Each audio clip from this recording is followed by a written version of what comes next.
قاتل کی یہ دلیل منصف نے مان لی، مقتول خود گرا تھا خنجر کی نوک پر، مقتول خود گرا تھا خنجر کی نوک پر۔ حضرات، آپ کی توجہ کا طالب ہوں، اقلیتی اور پشماندہ طبقے کے لوگ حکومت کے اپوزیشن سہمے ہوئے ہیں۔ یہ لوگ حق کی آواز نہیں اٹھا سکتے۔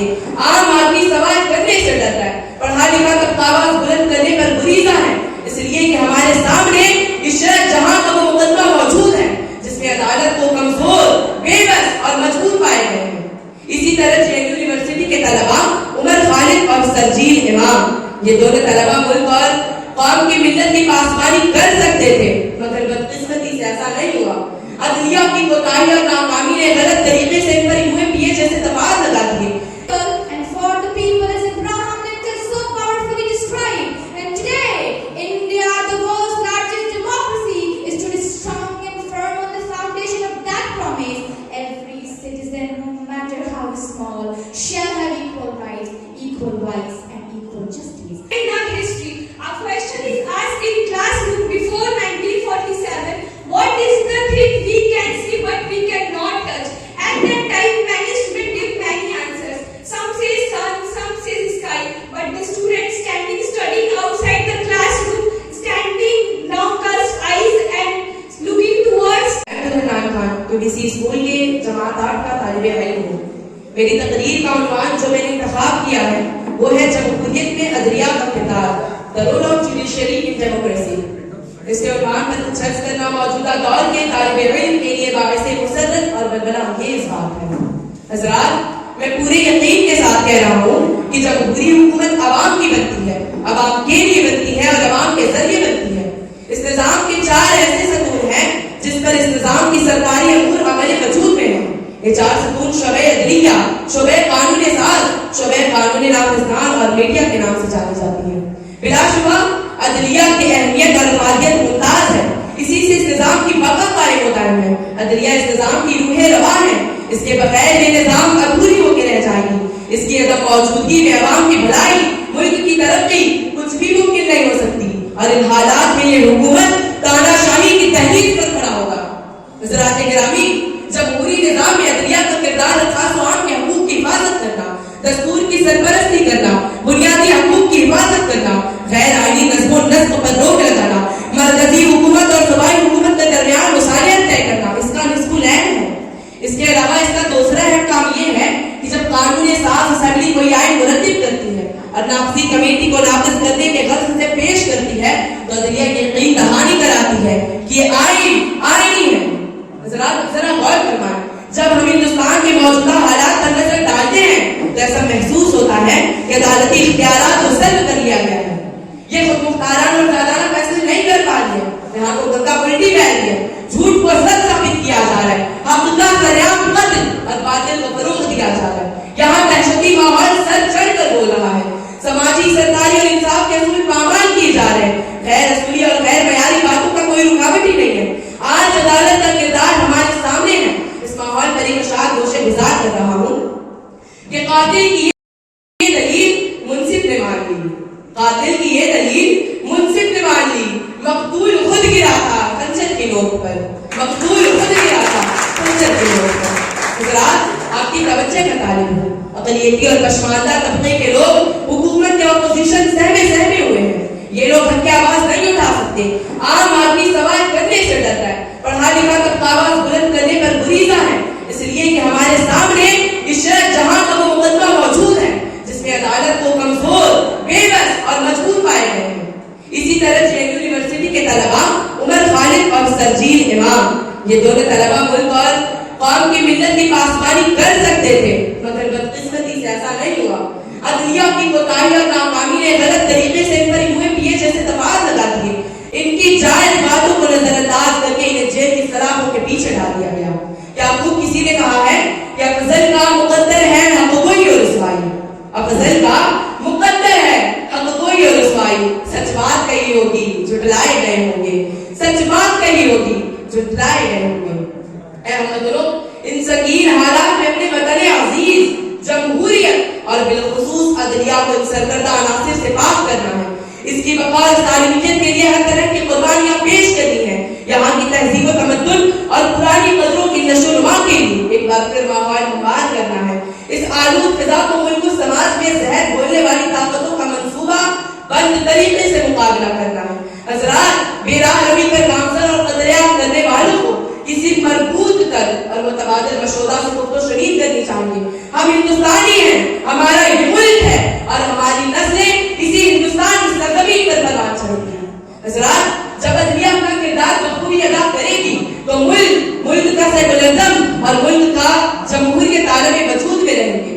ایسی کمزور غریب طبقے کے لوگ رکشہ چلانے والے اپنی زندگی آرام و سکون سے بسر کریں گے. بس ابھی چند باتوں سے میں اپنی تقریر کا خاتمہ ایک چند اشعار سے کرنا بہتر و مناسب سمجھتا ہوں کہ افراد کے ہاتھوں میں ہے اقوام کی تقدیر. افراد کے ہاتھوں میں ہے اقوام کی تقدیر. ہر ایک فرد ہے ملت کے مقدر کا ستارہ. ہر ایک فرد ہے ملت کے مقدر کا ستارہ. دشت نظرت میں بھٹکتے ہوئے ایک عمر ہوئی. آؤ اب لوٹ چلے شہر محبت کی طرف. آؤ اب لوٹ چلے شہر محبت کی طرف. السلام علیکم. تب عدالت نے سچ کو آزاد کیا تھا.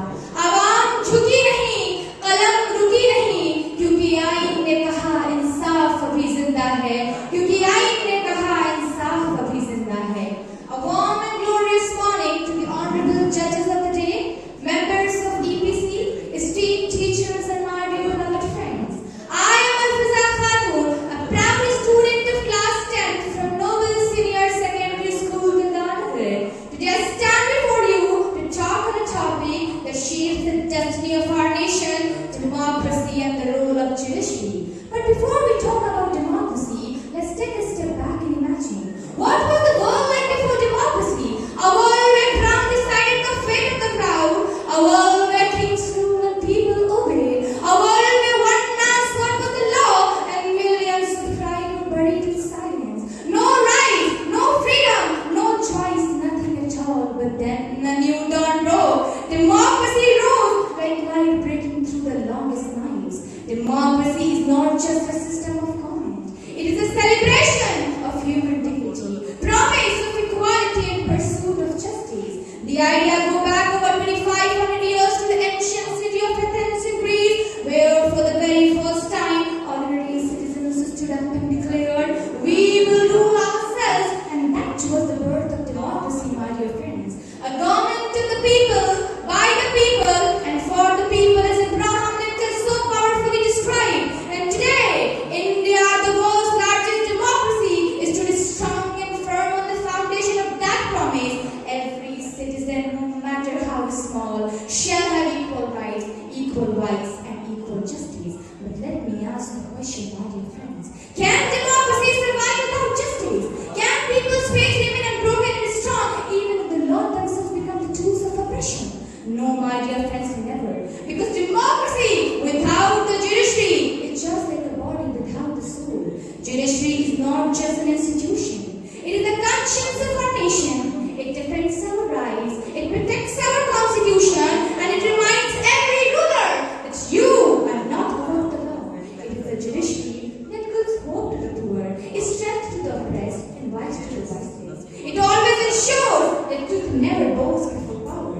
My dear friends, while legislature makes laws and executive enforces them, it is the judiciary that always makes sure the laws may serve justice, not injustice. Let me recall some shining moments in our legal history. First, in 1973, the Supreme Court in the case of Bharati versus the state of Kerala gave us the doctrine of basic structure, ensuring that no government, no matter how powerful and strong, can destroy the core principles of our constitution. Again, during the emergency of 1975, even when darkness loomed large, the judiciary gave the nation a rise once lost must always be reclaimed through the rule of law. And my dear friends, in recent years, the courts have stood strong and firm on the promise and on the matters of privacy, environmental protection, minority protection, and freedom of speech and expression, ensuring and showing that the judiciary is the beating heart of our democracy. Through public investigations, also known as PILs, even an ordinary citizen can knock the door of justice, and it gives so the door must wide open. In conclusion, my dear friends, democracy and judiciary are like the two wheels of the same chariot, neither can move without the other. When democracy gives power to the people, the judiciary always ensures the power is never abused. When voices are silenced, courts keep them wise. When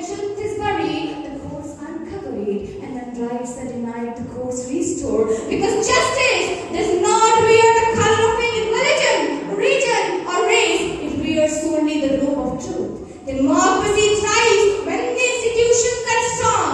Democracy falls when those institutions falls. The truest strength of our constitution lies not in the written words, but in the living spirit of the institution that truly upholds, especially the judiciary. And so, my dear friends, as a proud citizen of this great democracy, let us take a pledge to protect these values, to uphold the dignity of our code, to respect our constitution, and to strive for a future where justice is not delayed, not denied, but delivered to all. Now, I am going to conclude my speech with this शेर. हम ऐसा कल चाहते हैं जहाँ हर अर्ज सुनी जाए, जहाँ अदालत नहीं इंसानियत भी जज्ब हो जाए, ना देर हो ना इनकार हो मजलूम के हक का. हम वो दौर लिखना चाहते हैं जहाँ इंसाफ सबको मिल जाए. हम वो दौर लिखना चाहते हैं. From Kashmir to Kanyakumari, we call ourselves Indians, not Hindu, not Muslim, not Sikh, not Christian. If one nation, one flag, one constitution, then why not one law for all citizens? My today's question to you all, whether we adopt uniform civil code how long will we wait to make equality truly uniform? All greetings to one and all present here. Myself, Sajma Khan from class 12, student of Daniel Samim School, standing before you to express my thought on the topic of should India adopt uniform civil code. Today I stand here not just as a student but as a youth of India, a generation who dares to ask if we all are equal citizens of one nation, why we still go on by different personal laws? Let's travel back to time 1947 when India is writing her constitution. Our great leader Dr. B.R. Ambedkar, Jawaharlal Nehru debate